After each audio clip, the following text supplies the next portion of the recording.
बिस्मिल्लाहिर्रहमानिर्रहीम। लाखों करोड़ों दुरूदो सलाम मोहम्मद मुस्तफ़ा सल्लल्लाहु अलैहि वसल्लम और आले मोहम्मद पर। अगले चंद घंटे बहुत अहम है।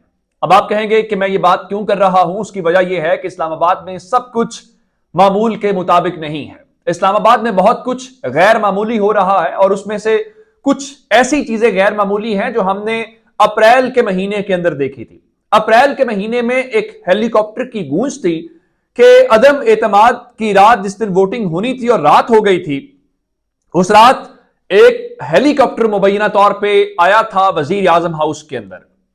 फिर सवाल यह हुआ था कि उस हेलीकॉप्टर पे कौन आया था, वो कौन था के नाम से आपने एक बड़ी पॉपुलर लाइन सुनी थी। फिर उसके मुताबिक बीबीसी उर्दू ने भी मजमून लिखा कि उस रात हुआ क्या था, कि क्या ये कुछ गड़बड़ हुई थी वजीर आजम हाउस के अंदर।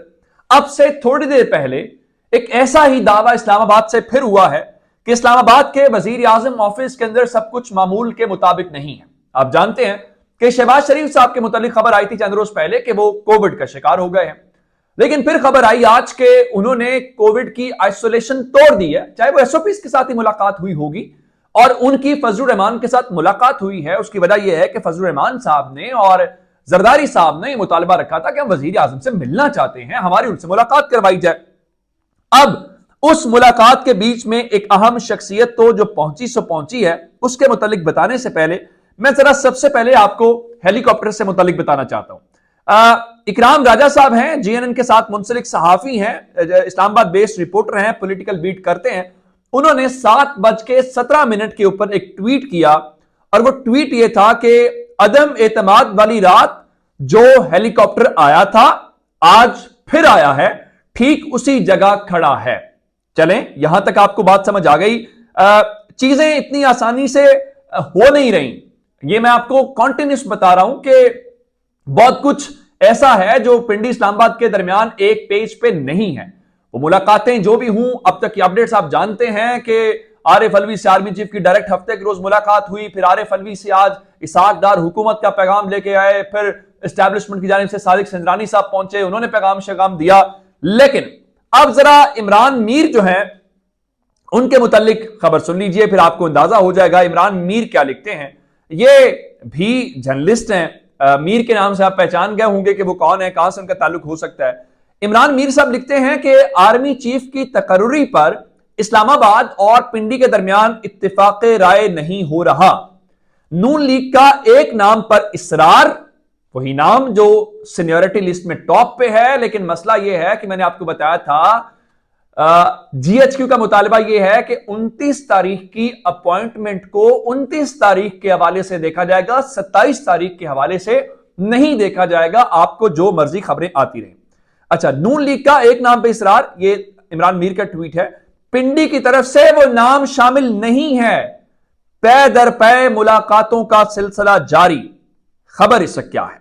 खबर यह है कि वो जो सीनियर मोस्ट जनरल साहब हैं, जिनके मुतालिक खबरें हैं कि गवर्नमेंट हर सूरत उनको अपॉइंट करना चाहती है, उनका नाम जो जीएचक्यू के हवाले से वहां पे चीजें आई हैं वो उसमें ऐड नहीं कर रहे, यानी वो उसको लिस्ट के अंदर शामिल नहीं कर रहे। उसकी वजह क्या है? वो कहते हैं कि उन्होंने रिटायर हो जाना है और अगर उससे पहले रिटायरमेंट के ऑर्डर्स निकल गए तो गड़बड़ थोड़ी हो जाएगी। अब मेरे पास एक और इससे मुतालिक खबर है, लेकिन हुकूमत जाहिर बात है वो भी परेशान है और हेलीकॉप्टर वाली खबर आपने सुन ली। तो अब इस वक्त राना सनाउल्लाह ने क्या बात किया? राना सनाउल्लाह कह रहे हैं कि 1-2 दिन में हुकूमत का फैसला अवाम के सामने आ जाएगा, यानी हुकूमत अगले 24 से 48 घंटे की डेडलाइन दे रही है और 24 से 48 घंटे के हवाले से वो कह रहे हैं कि मामला उस नहज के ऊपर पहुंच जाएगा और वो कह रहे हैं कि मजीद ताखीर मुनासिब नहीं होगी। उनका सरप्राइज वाली कोई बात नहीं है और प्राइम मिनिस्टर साहब ने इसके ऊपर मिलिट्री लीडरशिप को एतमाद में लिया होगा। अब यहां तक आपने सुन लिया। अब हम न्यूज के सहाफी जो हैं उन्होंने एक बात की, उन्होंने कहा जी उनकी 2 ट्वीट्स आपके सामने रखता हूं। उनका जराए का कहना है कि जैसे ही नाम पर इत्तेफाक होगा वजीर आजम का कोरोना टेस्ट मनफी आ जाएगा, लेकिन असल खबर यह नहीं है। असल खबर यह है, नादिर बलोच जो है हम न्यूज वाले, वो कहते हैं 8:43 पे वो लिखते हैं, वजीर आजम हाउस में अहम शख्सियत की मुलाकात, अहम तकर्री, लिस्ट में अहम नाम गायब, मामला फंस गया। अब عمران میر صاحب اور نادر بلوچ صاحب والی سٹوری آپ نے سن لی، لیکن میں آپ کو خبر ایک اور دینا چاہتا ہوں۔ خبر یہ ہے کہ حکومت کی ٹیبل کے اوپر دو نام رکھ دیے گئے، اور یہ میں نے دونوں نام آپ کو اشارتاً پہلے بتا دیے تھے کہ اگر آپ یہ اندازہ کرنا چاہتے ہیں وہ نام کون سے ہیں، تو سعودی عرب کے قومی دن کے موقع کے اوپر فوج کی جانب سے، ادارے کی جانب سے دو شخصیات گئی تھی، اور آپ نے سعودی عرب اور پاکستان کے تعلقات کو سمجھنا ہے۔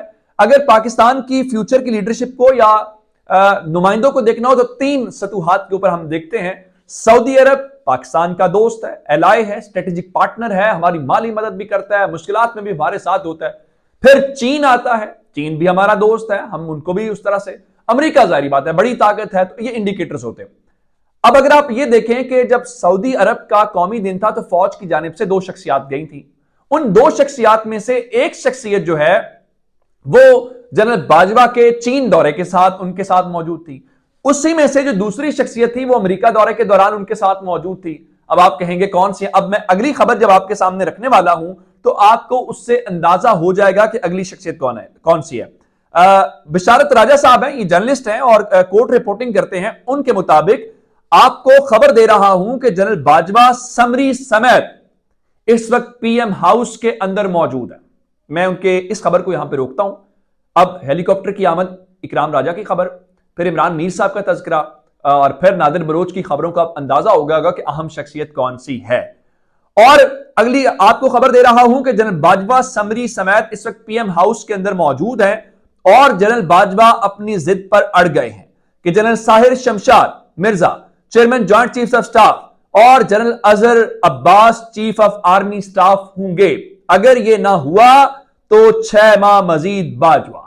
اب اس کا مطلب بہت سادہ ہے، جو میں آپ کو پہلے سے بتا رہا ہوں کہ نون لیگ کی جانب سے جو چیزیں اس وقت ہو رہی ہیں ویسا نہیں ہونے دیا جا رہا، اور چیزیں اس طرف نہیں جا رہی۔ اسی وجہ سے اگر آپ کو ایک خبر یاد ہو، میں نے آپ کو بتایا تھا کہ وہاں پہ کچھ بتایا یہ گیا ہے کہ جناب علی عمران خان کو یہ پیغام پہنچایا گیا تھا کہ آپ گھبرائیں نہیں، ہم اس شخصیت کو آرمی چیف نہیں لگائیں گے جس کے اوپر آپ کا اعتراض ہے۔ اب اس کی وجہ کیا؟ اس کی وجہ یہ ہے گورنمنٹ کا اصرار ضرور ہے اس شخصیت کے اوپر، لیکن اسٹیبلشمنٹ کہتی ہے کہ اگر آپ اس کو لگائیں گے تو ظاہری بات ہے اپوزیشن کے اندر ایک ہی بڑی پارٹی ہے، اس کا نام عمران خان ہے، اگر وہ معترض ہیں، یہ ویسے ہی ہے جیسے عمران خان اگر جنرل فیاض حمید کو لگانا چاہتے تھے تو آپ کو اعتراض تھا، حکومت گر گئی نا آرمی چیف لگانے کے معاملے کے اوپر، تو اب بالکل ویسے ہی اعتراض عمران خان کو ہے، تو کیس پھر دونوں ایک جیسا ہی رکھا جائے گا، تو اس لیے یہ نہیں ہو سکتا، تو اس لیے نان کنٹروورشل جو لوگ ہیں ان کو لگایا جائے جس کے اوپر کسی کو اعتراض نہ۔ اور خان صاحب اسی لیے اسٹریٹجی تبدیل کر کے کہہ رہے ہیں کہ ہم پیچھے بیٹھے ہوئے،